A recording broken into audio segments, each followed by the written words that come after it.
نشان بهتون. ببینید این خانه چقدر مقبول است، چقدر زیباست، چقدر عالی جور شده. از بیرون یک زرگک خراب معلوم میشه، اما واقعا یک میموری دیگه دارن. بسیار مقبول و سطح بالا ساخته شدن. او هم در چه موقعیت دوستان عزیز؟ در خشتوختیف کابل. ببینید چقدر زیباست خانه دوستان عزیز، چقدر مقبول است. بسیاری ها آرزوی از اینجا دارن دوستان عزیز که خانه در این موقعیت داشته باشن، در این شهر کابل داشته باشن. بسیار دوست دارن، اما متاسفانه دیگه که ندارن. اینی هم دیگه دوستان عزیز خانه های قدیمی این بخش است که در لیسه مریم خشتوختی جای است. اینیا بخیر دیگه قدیمی است که اینونه آب و هوا خوب ساخته، یک زرگک معتدل است، اما بازم که میفته در پشت گره آدم میزنه دوستان عزیز، میسوزانه. خب حامل دوستان عزیز در لیسه مریم، اونو مرکز تجارتی مرمر، اون طرفش مرکز تجارتی طلا هست. البته این نمی خودش. سلام درود خدمت شما عزیزان، انشالله که خوب صحتمند باشین دوستان عزیز. از خشتوختیف و کابل میگذشتم دیگه آمدم میشه این دو دانه خانه رو دیدم، گفتم باشه به شما نشان بهتون. ببینید این خانه چقدر مقبول است، چقدر زیباست، چقدر عالی جور شده. از بیرون یک زرگک خراب معلوم میشه، اما واقعا یک میموری دیگه دارن. بسیار مقبول و سطح بالا ساخته شدن. او هم در چه موقعیت دوستان عزیز؟ در خشتوختیف کابل، نزدیک قلعه نجارای شهر کابل. این که تو بریم این طرف هم خوب یک خانه باشه دوستان عزیز، پیش بریم که براتون نشان داده بتونه میشه. اونجا اون پیش رو دادن دیگه است، اما واقعا دوستان عزیز همین این طرفا خانه خوب جور کردن. خانه سابقه از دوستان عزیز یعنی یا جدید هستن. ببینین آپارتمان جور کردن. بازی‌ها رو یا بعضن میفروشن یا کرایه میتن یا هم فامیلی میشینن دیگه، بچه هستن، عروس هستن. ببینین دوستان عزیز سه تا یک رنگ میکنن، خوش آدم میه. خانه هم کوچه ها سایه می طرفا سرسبز نیست، و طرفاش یک در ویدیو گذاشته دیدیم دوستان عزیز چقدر سرسبز و مقبول و زیبا.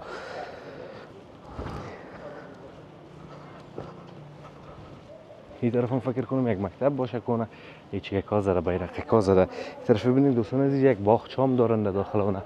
سعی کنید این درخت بادام است در یولی دیگه اینجا، یعنی درختش زردالو و هم سیب است. چی سیب گرفته، یک زرگک خشک هم شده اما سیباش هنوز تازه است دوستان عزیز. ببینید باشه، ببینید سیبا را کلش تازه.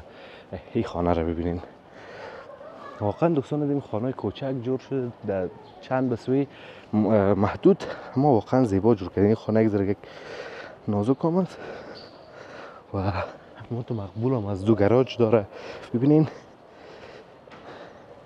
دوستان عزیز که در جای ساچ هم براتون نشان بودم، قسمی در راه رفتن نمیشه دیده. این ساچ هم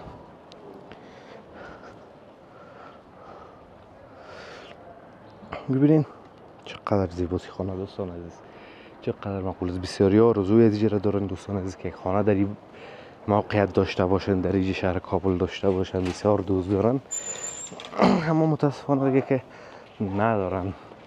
اینی هم دیگه دوستان عزیز خانه های قدیمی این بخش است که در لیسه مریم خشتوختی جای است. اینیا بخیر دیگه قدیمی است که اینونه بسیاریش از خشت خام است. اینی خانه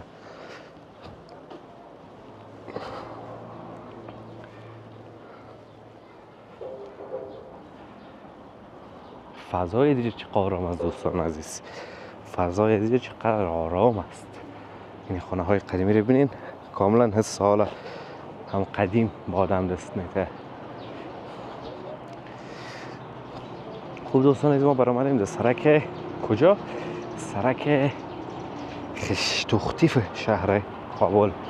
اون طرف یک مکتب هم از دوستان عزیز در کوچه دیگه. خب از اون کوچه من آمدیم، از این میست آمدم. ببینیم بلا منزل که آباد میشه دوستان عزیز.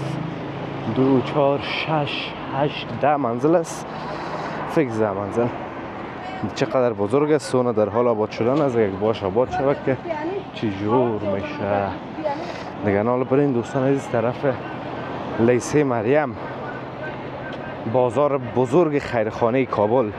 لیسه مریم دیگه همه چیز پیدا میشه دوستان عزیز، یعنی چیز نیست پیدا نشه، اما زیادتر مردم لیسه مریم با همه چیش میشناسن، لباس و این چیزا را، پوشاک زیاد داره دیگه. خلاصه دوستان عزیز به اون میشناسن. خربوزه رو یادم قیمت میفروخت دوستان عزیز، کیلوی 20 افغانی میگفت که میشه سیر 140 افغانی. 140 افغانی خربوزه نیست، ارزانتر است.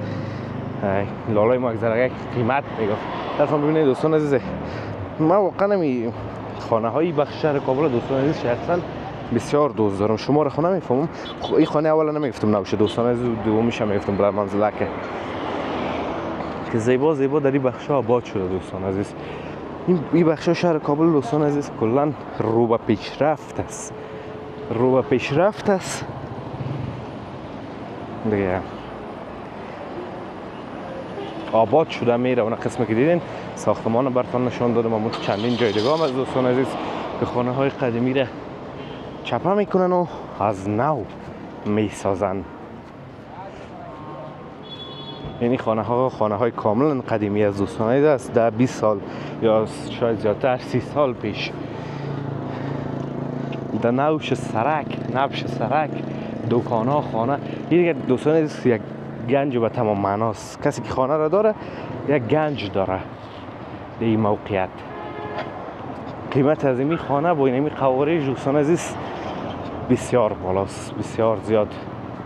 یعنی بعضی ها زیادتر استفاده میکنن، یگان بلند منزل جور میکنن تجارتی دیگه.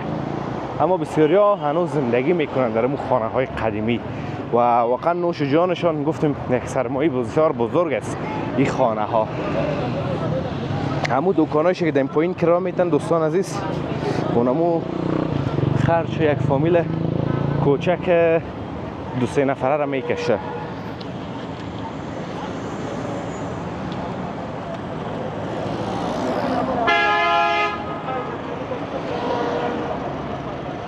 به اینکه دور بخورین دوستان عزیز محترم میرن سرای شمالی. ما و شما دور بخوریم طرف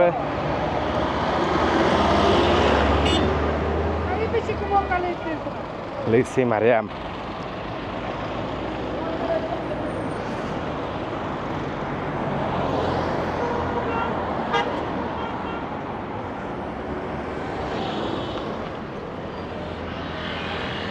این دیگه خوشتوختیف کابل از دوستان عزیز، خوشتوختیف است. امروز خوب است، یک ذره یک هفته و کم زور است. به خاطر چی دوستان عزیز که ابر است یک ذره و همچنان شمال است. یعنی بسیار آب و هوا خوب ساخته، یک ذره یک معتدل است. اما بازم که میفته و در پشت گره آدم میزنه دوستان عزیز میسوزانه.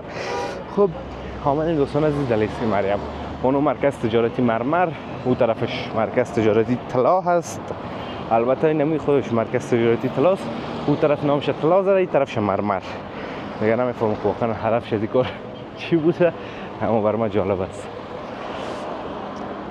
این طرف هم دوستان عزیز فروشگاه رفاه فرش فروشی هاست و هنوز کاملا داخل بازار لیسی مریم نشده ایم.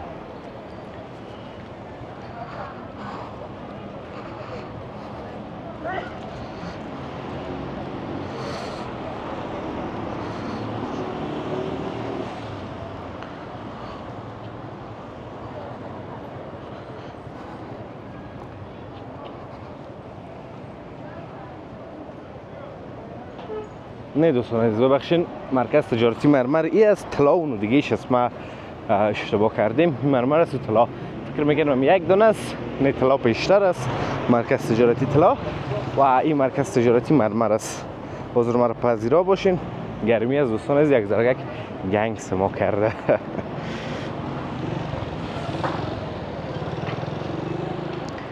سرکم میبینین دوستان عزیز خالی است و بیربار نداره. البته ایجا بیربار نداره. پیشترهای لیسی مریم چرا خوب سعی هم بیربار است. طلا فروشی ها در او بخش از دوستان عزیز او طرف هستن. هر قدر که طلا بخواین، طلا هر چیز در او طرف دیگه باز طلا پر است، دکان ها طلا. خب دوستان عزیز امیدوارم از ویدیو خوشتون آمده باشه، از ویدیو لذت برده باشین. ویدیو را لایک کنین، در کانال همچنان سابسکرایب کنین تا ویدیوهای بعدی. همه تانه به الله متعال می سپارم. روزگار خوب و خوش داشته باشین و در پناه الله متعال باشین. الله حافظ و مددگار همه تان.